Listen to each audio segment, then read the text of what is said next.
Hi everyone, I'm Shaylin here with Reedsy. Today we're going to be talking about killing your darlings. You've probably heard the writing advice, kill your darlings, before. It's probably one of the most common pieces of writing advice. It's up there with like show don't tell, you know?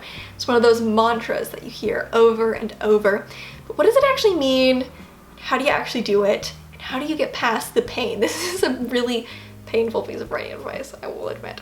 The idea of killing your darlings is that sometimes in order to make a piece stronger, you have to delete something, whether that's a sentence, a paragraph, a scene, a whole character, a whole subplot that you're really fond of, really like, or really attached to, because it's not contributing anything. Although it seems obvious that you want to remove anything that's not adding to the story, it can be a lot harder in application when you have emotional attachment to some of those pieces. The point of this advice is to encourage you to prioritize the overall quality and unity of the entire story rather than its individual pieces. So what are these darlings that you should be looking for? First of all, quite obviously, is redundancies. Anything from a sentence to a scene, or maybe even something larger than that, that's not contributing anything. This could be a scene that doesn't further the plot, or sentence that reiterates something that we already know. If something is redundant, it's not just that it's adding nothing to the story, it's actually detracting from the overall quality of the story because it's bloating the story with unnecessary material that's not interesting to read. You also want to look for confusing or overly fanciful language. Oftentimes authors get most attached to their most complex, most flowery sentences. They're the ones that we feel the most proud of.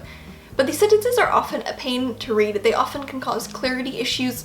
They're often less effective than just a straightforward and clear image. It's easy to feel really proud of something because it sounds really intelligent and complex, but this isn't always good writing and it can detract from the story if it's confusing. And finally, you want to look for repetition. Look for plot beats or sentences that reiterate something that's already happened or that we already know. I have a terrible habit of doing this, of basically writing the same sentence twice, just with different words. Even with plot beats, I wrote a book like last year and I realized after I finished it that the midpoint turning beat happened like 4 times. It was just the same plot beat happening in slightly different ways. And really I could just take all of those 4 scenes and condense them into one and it would probably save me like 10,000 words. This is the kind of thing you want to be on the lookout for, and sometimes it can be hard and it falls under the category of killing a darling because you might like all these scenes individually.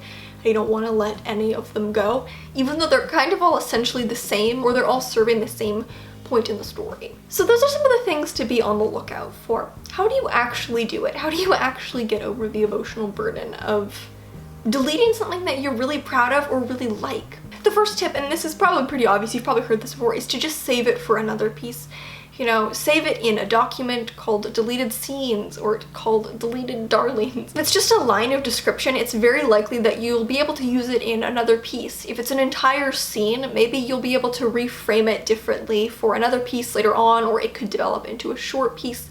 You don't have to delete something from your entire life just because you're deleting it from a story. Or you could just see if it served better elsewhere in the piece. But especially for just individual lines, a lot of the time it might be redundant in this scene, but you can repurpose it later on, later in the book.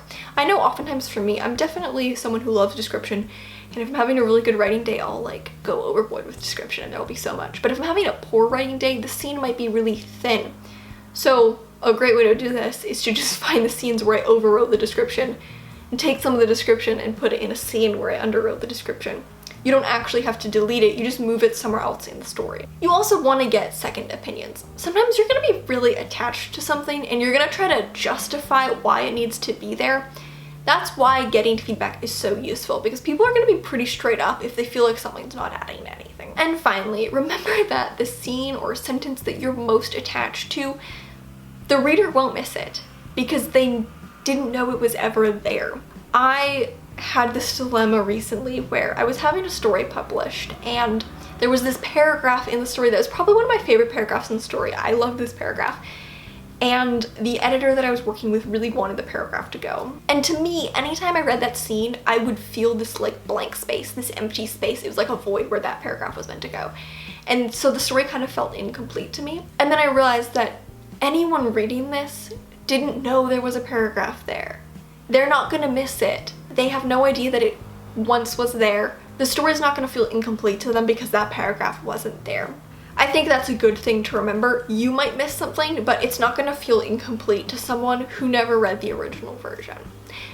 So those are some tips on killing your darlings. Thank you so much for watching. Remember to subscribe and turn on notifications so you don't miss any new videos from us. We've got new writing, editing, and publishing tips every Tuesday and Friday. Until next time.